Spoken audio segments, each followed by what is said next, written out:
alamin ang taas ng sahig. Sukatan at markahan ang taas ng ilalagay na bearer o kabitan ng mga soleras o floor joist. Gamit ang level hose, markahan ang taas ng bearer sa lahat ng gilid.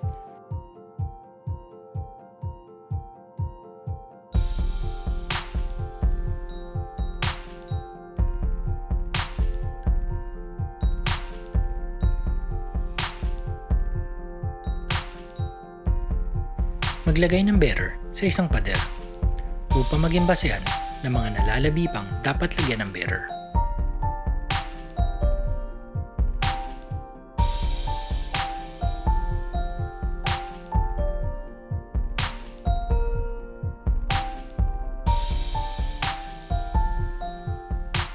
Siguraduhin nasa eskwala ang mga bearer. Sukatin ang gitna ng bearer para sa magsisilbing biga sa pagitan ng bearer.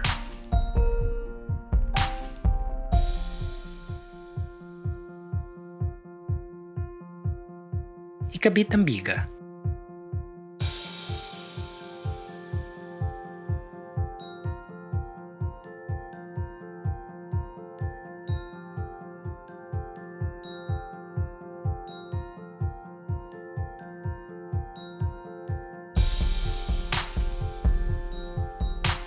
Sukatan ang pagitan ng mga soleras para sa gagawing trimmer.